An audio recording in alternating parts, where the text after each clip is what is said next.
Viewers बात यह है कि पाकिस्तान की क्रिकेट जो है ना, जो एक रियलिटी है, वो हर गुजरते दिन के साथ नीचे गई है।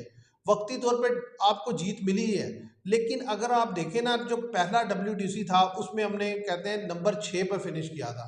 सेकंड WTC में हमने 7-8 पे फिनिश किया और आज ये हालत है कि हमने नंबर 9 पे फिनिश किया है।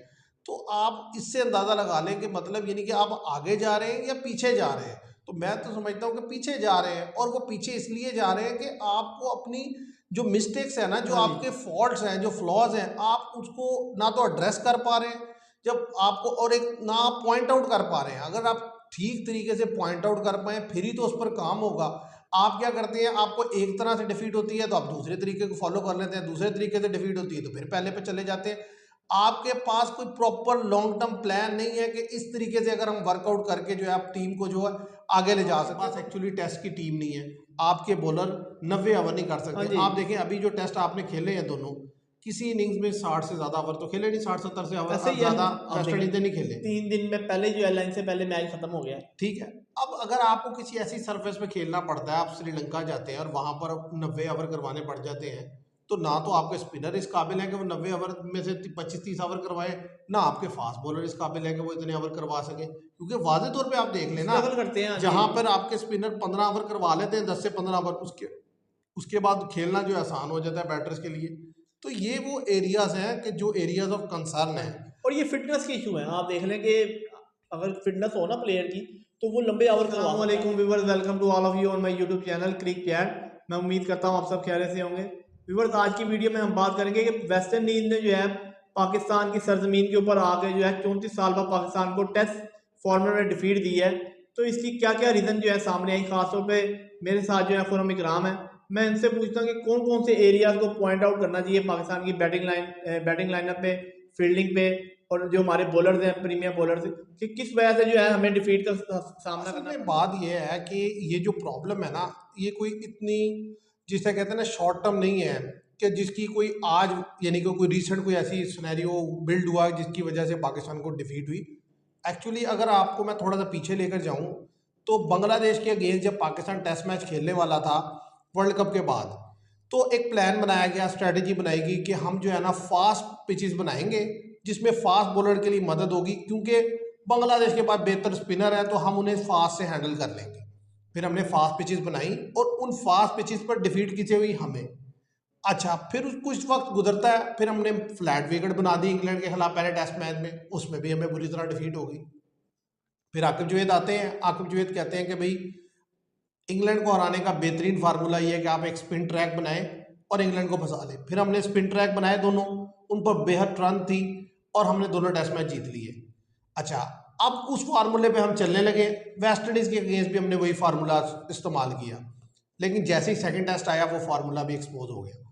अच्छा, एक्सपोज मैं क्यों कह रहा हूँ, हालांकि हारे तो एक ही टेस्ट है, है। हाँ 4 जी, में से एक सीरीज ही हारे। बराबर हो गई। हाँ जी। नहीं, हाँ 4 जी। टेस्ट मैच पे ये फार्मूला हाँ लगाया, जी। लेकिन हारे तो एक हाँ ही जी, टेस्ट सिंगल मैच टेस्ट है। मैच। तो इसे एक्सपोज क्यों मैं कह रहा हूँ, एक्सपोज इसलिए मैं कह रहा हूँ कि इनको ये बात समझ आ गई होगी जो भी देखने वाले हैं कि देखिए इंग्लैंड की क्रिकेट और वेस्ट इंडीज की क्रिकेट में फ़र्क है। हाँ जी, फर्क है बात। इंग्लैंड जो है ना, वो पिछले कुछ अरसे से जिस तरीके से बेसबॉल क्रिकेट खेलता है, वो खुद विकेट थ्रो करते हैं। दूसरी चीज़, इंग्लैंड जो है इस वक्त जो लैग कर रहा है वो स्पिन डिपार्टमेंट में कर रहा है, उसके पास प्रॉपर स्पिनर नहीं है। तो उनके अगेंस्ट ये स्ट्रैटेजी फिर भी वर्क कर जाती है। मैंने जब ये सीरीज स्टार्ट हो रही थी तब भी बात की थी कि वेस्ट इंडीज़ के पास स्पिनर है, हाँ जी। तो जैसे ही अगर हम उनके बैटर्स ने रिस्पॉन्ड किया ना तो हम भी फंस सकते हैं। और वही हुआ कि जैसे ही उनके बैटर्स ने रिस्पॉन्ड किया और हम फंस गए। तो कहने की बात ये, अब जो हमारे एरियाज ऑफ कंसर्न है ना, वो कोई एक चीज़ नहीं है। हाँ जी। अकेली बॉलिंग प्रॉब्लमेटिक नहीं है, आपकी बैटिंग भी प्रॉब्लमेटिक है। आप देखें कि फास्ट पिच हो तब आपके बैटर स्ट्रगल करते हैं, स्पिन ट्रैक हो तब आपके बैटर स्ट्रगल करते हैं। अच्छा, आपकी बॉलिंग शुरू में अच्छी बॉलिंग करते हैं आपके बॉलर, उसके बाद वो थक जाते हैं और उनसे फिर आखिर की विकेट्स नहीं निकलती। यही चीज़ आपने बांग्लादेश में देखी, यही चीज़ आपने साउथ अफ्रीका में देखी, यही आपने वेस्ट इंडीज में देखी। तो कहने की बात यह है, सबसे पहले तो आपको ये एड्रेस करना होगा कि आपके लड़कों में इतनी कैपेसिटी नहीं है कि वो 10 विकेट ले सकें। 6, 7, 8 विकेटें लेते हैं, आखिर की 2 विकेट जब रह जाती हैं तो वो नहीं ले पाते। अब उसकी रीज़न क्या है? रीज़न ये है कि बैट्समैन जब 8 आउट हो जाते हैं या 7 आउट हो जाते हैं तो कोई भी टीम ये समझ लेती है कि यार अब जो हमारे मेन प्लेयर हैं वो आउट होकर चले हाँ गए, जी। अब हमारे पे कोई प्रेशर नहीं है, अब हम रिलैक्स मूड से खेलते हैं और हम हिटिंग करते हैं। तो जैसे ही कोई टीम हमारे ऊपर अटैक करना शुरू करती है, हिटिंग करना शुरू करती है, हमारा क्या प्रॉब्लम होता है कि हमारी जो बॉलिंग है ना वो क्लैप्स कर जाती है। हमारे चाहे फास्ट बॉलर हो चाहे हमारे स्पिनर हो, अच्छा ट्रैक मिलने के बावजूद जब इन पर अटैक होता है तो ये बेबस हो जाते हाँ, हैं। हमने साउथ अफ्रीका में देखा 94 फॉर 8 कर ली हमने। उसके बाद क्या हुआ, जैसे ही रबाडा ने हम पर अटैक करना शुरू किया, हमारे प्रीमियर बॉलर नसीम शाह उनकी लाइन और लेंथ पे गड़ गई। इसी तरीके से टेस्ट में आपने देखा कि साजिद खान, नुमान अली, इब्रार अहमद, जब इन पर 8वीं विकेट के बाद के बार रोज और गुदेश मोती ने अटैक करना शुरू किया, इनकी लाइन और लेंथ पे गड़ गई। ठीक है, अच्छा उस चीज को उन्होंने कैरी किया अपनी सेकंड इनिंग्स में। सेकंड इनिंग्स में ब्रेथ वेट ये पहले से डिसाइड करके है कि यार जब टेलेंडर इस पैटर्न पे खेलते हैं तो ये फंस जाते हैं, तो उन्होंने भी आकर वही पैटर्न से खेला और हमारे पास फिर कोई जवाब नहीं था। सही है, ठीक है, तो ये सबसे बड़ा कंसर्न है कि आपके लड़कों में जो खुद एतमादी है ना उसकी कमी है, कि जैसे इन पर अटैक होता है इनका कॉन्फिडेंस लूज हो जाता है और फिर ये जो है ना बॉलिंग का उनका वो मोमेंटम नहीं रहता। पहली एक चीज कि ये प्रॉपर टेस्ट मैच की जो बॉलिंग होती है ना, कि जिसके अंदर कमिटमेंट होती है, वो फास्ट बॉलर हो वो स्पिनर हो, वो हमारे लैक करती है। यानी कि इसलिए कि शुरू ओवर अच्छे करते हैं, जैसे जैसे मैच गुजरता जाता है आप स्ट्रगल करते हैं। एक तो ये प्रॉब्लम है। दूसरा क्या है कि आपकी बैटिंग किसी भी सरफेस जिस पर थोड़ा सा मूवमेंट हो गेंद में या टर्न हो वहां पर स्ट्रगल करती है, और सबसे ज्यादा आपकी बैटिंग स्ट्रगल करती है जब प्रेशर में होती है। आप देखें, आप बांग्लादेश से पहला टेस्ट मैच हारे, ठीक है, आप इजी वो टेस्ट ड्रा कर सकते थे, लेकिन क्या प्रेशर आप पर था कि यार आपने रोकना है, आपकी सारी बैटिंग उड़ गई। इसी तरीके से आज देखें आप कि आप रन्स माना 200 प्लस रन करना इस विकेट में मुश्किल था, लेकिन ये भी इसका मतलब नहीं कि आप 133 पर बोल्ड आउट कम से कम जो है 160-170 रन आप यार आप 200 तक जाने की कोशिश तो करें। आप तो 130 पर बोल्ड आउट हो गए, आपने 120 रन से आपको डिफीट हो गई। तो ये दो एरियाज भी हैं आपके कि जब आप पर प्रेशर आता है या जब विकेट मुश्किल होती है, इन दोनों सूरतों में भी आपके बैटर्स जो है वो कोलैप्स कर जाते हैं। और इसके अलावा फर्दर अगर हम आगे मूव ऑन करें तो इस सीरीज का अगर हम थोड़ा सा एक जायजा लें तो आप खुद देखेंगे कि बाबर आजम चारों इनिंग्स में उनका टोटल कर ले 100 रन नहीं बनता, ठीक है, नो डाउट है। कामरान गुलाम चारों इनिंग्स का टोटल कर ले 100 नहीं बनता। सलमान अली आगा 4 इनिंग्सों का टोटल कर ले 100 नहीं बनता। मोहम्मद हुरैरा 4 इनिंग्सों में 50 नहीं बनता। अच्छा 150 है शान मसूद की, उनको मिला के मुश्किल से 100 रन बनेंगे 4 इनिंग्सों में। तो आपके जब 7 में से 5 बैट्समैन ऐसे हैं कि जिनके 4 इनिंग्स में मिला के 100 रन भी नहीं बन रहा, तो फिर आपने क्या खेलना है। अच्छा दूसरी तरफ अगर इसका काउंटर आर्गूमेंट ये दिया जा सकता है कि यार वो तो वेस्ट इंडीज के भी किसी प्लेयर ने नहीं किया, लेकिन उनकी जो असल स्ट्रेंथ रही है वो भाई उनकी टेल रही है। हाँ जी, हर मैच में उनकी टेल ने 60 से 70, 60 से 100 रन ऐड करके दिया, और हमारी टेल ने 20 रन। आपको ये भी बताते चले कि उनकी तरफ से जो टॉप स्कोरर है वो जोमल वेरिकेन है, गुदगेज मोती है, ये टॉप स्कोरर है। मैं वही कह रहा हूँ कि उनकी तरफ से जो टेल है ना उसने ज्यादा रन किए हैं, ठीक है, और हमारी टेल भी फ्लॉप है। तो आप देखें बैटर भी फ्लॉप और टेल भी फ्लॉप। उनकी कम से कम अगर बैटर नहीं चल रहे तो टेल चल रही है, और क्रूशियल मूवमेंट पर आकर जिस तरीके से ब्रैथवेट ने 50 की तो वो उनकी बैटिंग क्लिक कर गई। तो अब मसला ये है कि हमें इन सब चीजों पर देखना होगा और विकेट को आपको सपोर्टिंग बनाना होगा, सपोर्टिंग बनाएं कि जिसमें आपके बॉलर अच्छा बॉलर गेंद करे तो विकेट ले और बॉलर बुरी बॉल करे तो उसे मार पड़े। आप चाहते हैं कि आपके बॉलर जो है वो एक या तो सीमर फ्रेंडली विकेट पे बॉल करे फास्ट बॉलर, या स्पिनर गेंद करे तो वो टर्नर पे डेड टर्नर मिल जाए उसे कि वो डेड फुट टर्न हो रहा हो, फिर तो ठीक है, बॉल बैठ रहा हो लो बाउंस। अच्छा फिर तो आपके स्पिनर खुश हैं, आप भी खुश हैं कि जी ओहो कितनी विकेटें निकाले। देखिए अच्छा बॉलर वो होता है जो किसी भी कंडीशन में आपको विकेट लेके दे। अब नेथन लाइन है, रविचंद्र अश्विन है, ठीक है, हमारे अपने सकलैन मुश्ताक हुए हैं, मुश्ताक अहमद हुए हैं, रिसेंट अभी कशम महाराज खेल रहे हैं, कशम महाराज साउथ अफ्रीका के खेल रहे हैं, कि दुनिया के किसी भी हिस्से में जाकर बॉल करते हैं बैट्समैन स्ट्रगल करते हैं। जब तक ये नहीं ना चीज होगी तब तक आप आगे नहीं जा सकते। आप बनाते हैं शॉर्ट टर्म प्लान, ओहो इस टीम को ऐसे कर लो उस टीम को ऐसे, भाई लॉन्ग टर्म प्लान बनाएं। आपके पास एक्चुअली टेस्ट की टीम नहीं है, आपके बॉलर 90 ओवर नहीं कर सकते। आप देखें अभी जो टेस्ट आपने खेले हैं दोनों, किसी इनिंग्स में 60 से ज्यादा ओवर तो खेले नहीं, 60-70 से ज्यादा वेस्ट इंडीज ने नहीं खेले। 3 दिन में पहले जो एयरलाइन से पहले मैच खत्म हो गया, ठीक है। अब अगर आपको किसी ऐसी सरफेस पे खेलना पड़ता है, आप श्रीलंका जाते हैं और वहां पर 90 ओवर करवाने पड़ जाते हैं, तो ना तो आपके स्पिनर इस काबिल हैं कि वो 90 ओवर में से 25-30 ओवर करवाए, ना आपके फास्ट बॉलर इस काबिल हैं कि वो इतने ओवर करवा सके, क्योंकि वाजे तौर पे आप देख लेना स्ट्रगल करते हैं। हाँ जी। जहां पर आपके स्पिनर 15 ओवर करवा लेते हैं, 10 से 15 ओवर, उसके उसके बाद खेलना जो है आसान हो जाता है बैटर्स के लिए। तो ये वो एरियाज हैं कि जो एरियाज ऑफ कंसर्न है। और ये फिटनेस के इशू है, आप देख लें कि अगर फिटनेस हो ना प्लेयर की तो वो लंबे ओवर करवा सकता है। आप देखें बुमराह नो डाउट जब बीजीटी में जो आखिरी टेस्ट में एनफिट हो गए, पर उन्होंने फुल जान मारी है जब ओवर किए हैं। तो आप देखें कि एक एक एंड से 15 6 ओवर को उन्होंने स्पेल किया लगातार। पैट कमिंस को देख लें, ऐसे मिचेल स्टार्क को देख लें। जब आपकी फिटनेस होगी तो आप टीम को डिलीवर करके भी देंगे। हमारा मसला ये है, हम ये सोचते हैं कि यार अनफिट ना हो जाए कोई प्लेयर, कोई हमारा कोई इंजरी ना हो जाए किसी को। तो स्पिनर की अगर हम बात करें तो ये साजिद खान खासतौर पर सेकंड इनिंग में जो है ऑफ कलर जस्ट 4 विकेट ली, पर उस टाइम पे विकेट ली जब रन बन चुका था टीम वेस्ट इंडीज का। उन्होंने इतना रन बोर्ड पे लगा दिया था जो पाकिस्तान की पहुंच से वाज़ेह तौर पर दूर दिखाई देता। देखिए बात यह है कि आप अपनी गलतियों से सीखते हैं। वेस्ट इंडीज पहले टेस्ट मैच में जो उसने मिस्टेक्स की उसने ओवरकम की सेकंड टेस्ट मैच में। सेकंड टेस्ट मैच की भी पहली इनिंग में वो हाँ उसी जी। तरह यानी कि फंस गए थे, लेकिन जब वो उससे बाहर निकले उसके बाद उन्होंने बेहतर क्रिकेट खेली। आप देखिए उनके जो स्पिनर है बैरी गैन, उन्होंने बैट और बॉल दोनों से डिलीवर करके दिया।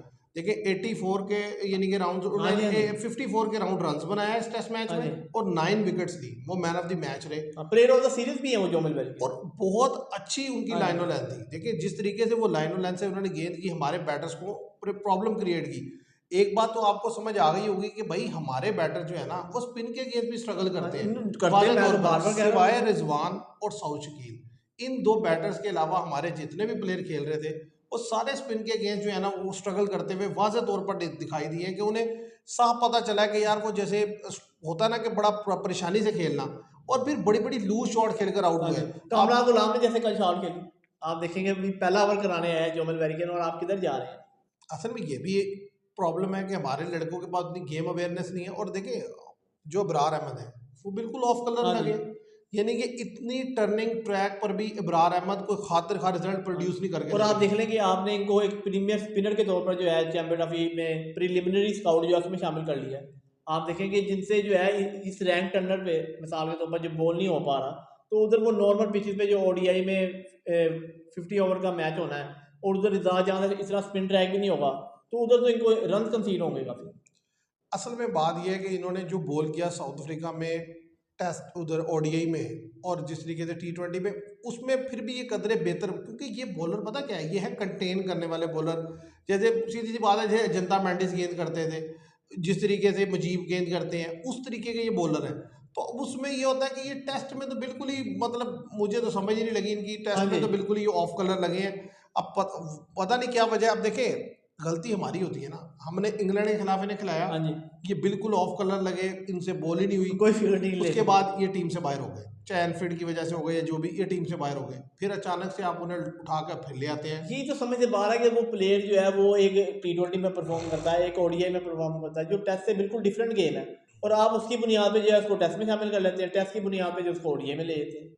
तो ये बड़ा कंसर्न है। और आप देखें ना कि अब जब तनकीद हो रही है तो जाहिर है वही आकिब जावेद, जिसको अभी 2 महीने पहले हमने जो है वो सर पे बिठाया हुआ था कि जी वो हो ऐसा फार्मूला हाँ बोले जी। हैं कि मतलब अब तो पाकिस्तान की हार नामुमकिन है, और एक ही डिफीट के बाद जो है अब आप जो है कह रहे हैं कि सारा कसूर ही उनका है। हाँ जी। देखिए ये भी सियासी होती है। कसूर पता क्या है, कसूर ये होता है कि जिस टाइम कोई बंदा कोई डिसीजन लेता है तब आप उसको उतना ना चढ़ाया करें, हाँ जी। और जब कोई गलती हो जाए या कोई मसला हो जाए तब भी उसको इतनी बेदर्दी से ट्रीट ना हाँ किया जी। करें। देखिए वो उन्होंने अपनी सोच समझ के मुताबिक जो प्लान दिया वो इंग्लैंड के अगेंस्ट वर्क किया, हाँ जी। और वेस्ट इंडीज के अगेंस्ट वर्क नहीं किया। हर किसी टीम के लेकिन खिलाफ तो नहीं समझने करते। वाले उस वक्त भी समझ रहे थे इस चीज़ को कि भाई बात यह है कि इंग्लैंड के खेलने का तरीका डिफरेंट है, इंग्लैंड के पास स्पिन अटैक नहीं है।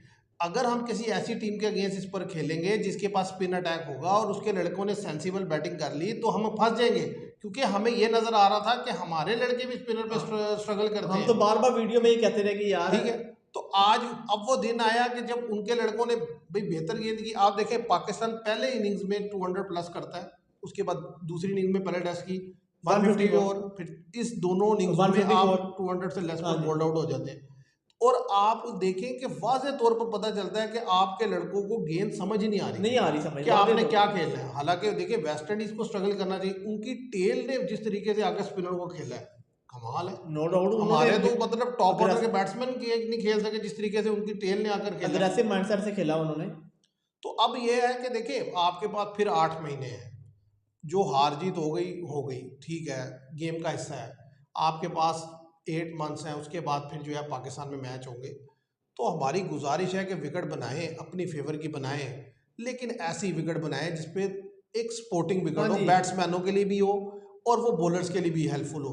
ऐसा ना हो कि बैट्समैन बिल्कुल ही जो है वो एक्सपोज होकर रह जाए आपके, और दूसरी तरफ आपके बॉलर भी फंसे फंसे नजर आए और क्वालिटी साइड में आपको जो डिफीट दे और दे। आपको इधर ये भी बताता चलो कि ये या तो स्पोर्टिंग विकेट तो बना नहीं पाते, या तो ये बिल्कुल जो है वो बैटिंग टैग बनाते हैं। बैटिंग ट्रैक से मुराद ये है कि या तो दोनों टीम जो इस तरह रन कर देंगी या तो टेस्ट मैच ड्रा हो जाएंगे, क्योंकि हमने देखा रिसेंट परफॉर्मेंस में ऑस्ट्रेलियन टूर किया, वो हमें हरा के चलेगी एक टेस्ट मैच 2 टेस्ट मैच, हमारे से कोई नहीं जीता गया। या तो उन्होंने ड्रा कर लिया या उन्होंने मैच जीत लिया, क्योंकि फास्ट बैटिंग करते थे, रन इतना बोर्ड पे लगा देते थे कि पाकिस्तान में जो है उसके मुकाबले में कम स्कोर पे आउट होता था। वो फोर्थ इनिंग में पाकिस्तान को खेलना पड़ता था, पाकिस्तान कोलैप्स कर जाता था। अभी आपने मेरे बताई रीज़न कि पाकिस्तान की जो रीज़न है वो प्रेशर में भी कोलैप्स कर जाता है, और बार बार हम देख रहे हैं खासतौर पे चेज इनसे नहीं होता। वो बेशक T20 फॉर्मेट हो, बेशक ODI हो, बेशक टेस्ट हो, क्योंकि अगर इन 200 भी करना ना फोर्थ इनिंग में या 250 भी करना, तो इनके हाथ पाँव कांपते हैं। आप देखिए मेरी जो असल में बात है ना वो ये है कि आप पिच ऐसी बनाएं कि जिसमें दूसरे तीसरे दिन जाकर जो है वो गेंद टर्न होना शुरू हो, यानी कि ज़्यादा हाँ जी, मतलब थोड़ा हल्का फुल्का तो टर्न हो। आप देखिए इंडिया जो विकेट बनाता है ना, बहुत कम ऐसी विकेट बनाता है कि जो पहले दिन से ही बहुत बहुत ज़्यादा टर्न हो रही है, वरना उनकी ग्रेजुअली विकेट टर्न करना शुरू करता है। उसका एडवांटेज पता क्या होता है? आप टॉस जीत गए, आपने टॉस जीत के बैटिंग की, मुनासिब टर्न था, आपने रन बना दिया पहले दिन ही 300। दूसरे दिन आकर खेलते खेलते आपने जब 400 450 करके सामने वाले के हाँ जी, पास मलबा रख देना, डाल देना उस पर। अब जहर है जब पहले दूसरे दिन का गेम खेल खत्म होगा, आपके स्पिनर परफॉर्म करना शुरू करेंगे, थर्ड डे में जाकर मजीद आपको मदद मिलेगी, आप लीड ले लेंगे 100 150 हाँ रन जी, की। वो नो डाउट। अच्छा, उसके बाद आकर आप रोते पीटते 100 150 200 रन लगा देंगे बोर्ड पे, अगले को 350 400 रन करना होगा, लास्ट डे होगा या लास्ट 1.5 डे होगा, और आपके स्पिनर आपके बॉलर जो है उन्हें स्ट्रगल करेंगे उनके सामने बैटर, और आप जो है मैच निकाल लेंगे। इस स्ट्रेटेजी पे काम होता है कि वक्त के साथ साथ चीजें घूमे ताकि आपको टॉस का भी एडवांटेज ये आए। तो आप पहले दिन ही जो है अब कोई भी टीम। पहले दिन की 20 विकेटें गिर रही हैं तो उसमें और हाँ जी, दूसरे दिन 14 15 विकेटें गिर रही हैं, तीसरे दिन मैच खत्म हो जाता है। तो आप मतलब ये क्या बनाया, हमें तो समझ नहीं आती। इस तरह थोड़ी मैच खेले जाते हैं, आपको इन एरियाज पे काम करना हाँ होगा जी, नो डाउट। और अपने बॉलर्स के लिए थोड़ा सा टफ टाइम रखना होगा, इस लिहाज से कि ऐसा विकेट हो कि जिसपे थोड़ी इन्हें मेहनत करनी हाँ पड़े। जी, ये सिर्फ तभी विकेट निकालते हैं कि जब बिल्कुल ही सारी चीजें हाँ जी, इनके फेवर में होती हैं, जब जरा सी इन्हें मेहनत करनी पड़ जाए, इनसे विकेट नहीं विकेट नहीं निकलते। निकलती, वो बेशक टेल एंडर हो या बैटर खेल रहे हो, सामने टॉप ऑर्डर खेल रहे हो। तो व्यूअर्स बात यह है कि पाकिस्तान की क्रिकेट जो है ना, जो एक रियलिटी है, वो हर गुजरते दिन के साथ नीचे गई है। वक्ती तौर पे आपको जीत मिली है, लेकिन अगर आप देखें ना, जो पहला WTC था उसमें हमने कहते हैं नंबर 6 पर फिनिश किया था, सेकंड WTC में हमने 7 8 पे फिनिश किया, और आज ये हालत है कि हमने नंबर 9 पे फिनिश किया है। तो आप इससे अंदाज़ा लगा लें कि मतलब यानी कि आप आगे जा रहे हैं या पीछे जा रहे हैं। तो मैं तो समझता हूँ कि पीछे जा रहे हैं, और वो पीछे इसलिए जा रहे हैं कि आपको अपनी जो मिस्टेक्स है ना, जो हाँ जी, आपके फॉल्ट्स हैं, जो फ्लॉज हैं, आप उसको ना तो एड्रेस कर पा रहे हैं जब आपको, और एक ना आप पॉइंट आउट कर पा रहे हैं। अगर आप ठीक तरीके से पॉइंट आउट कर पाए फिर ही तो उस पर काम होगा। आप क्या करते हैं, आपको एक तरह से डिफीट होती है तो आप दूसरे तरीके को फॉलो कर लेते हैं, दूसरे तरीके से डिफीट होती है तो फिर पहले पे चले जाते हैं। आपके पास कोई प्रॉपर लॉन्ग टर्म प्लान नहीं है कि इस तरीके से अगर हम वर्कआउट करके जो है आप टीम को जो है आगे ले जा सकते हैं। तो मुझे इस पे बड़ा हैरानगी है कि भाई इतना बड़ा थिंक टैंक बैठा है, इतने कोचेज हैं, पर फिर इतनी भी जो बड़ी है ना, मैनेजमेंट है, उन्हें ये बात नहीं समझ आ रही कि भाई हमारे जो बैटर्स हैं वो स्पिन और क्वालिटी क्या, जरा सी पेस अच्छी हो बॉलर की और मूवमेंट हो, वो से उसके अगेंस्ट स्ट्रगल करते हैं। आप देखें जिस तरीके से पहली इनिंग में किमार रोच ने आउट किए 2, इसी तरीके से जेडन सील ने जिस तरीके से पहले टेस्ट की 3 विकेट ली आपकी। तो मतलब आपका गेंद घूमे तब आप परेशान है, टर्न हो जाए तब आप परेशान है, ज़रा सा प्रेशर आ जाए तब आप परेशान है। तो भाई इन चीज़ों को जब तक आप ओवरकम नहीं करेंगे आप आगे नहीं जा सकते, हाँ जी। कंपेटिटिव क्रिकेट नहीं खेल सकते कम अज़ कम। तो मैं उम्मीद करता हूँ व्यूवर्स आपको ये वीडियो पसंद आएगी। वीडियो पसंद आए तो उसे लाइक और शेयर कीजिएगा, चैनल को सब्सक्राइब कीजिएगा। Thank you very much.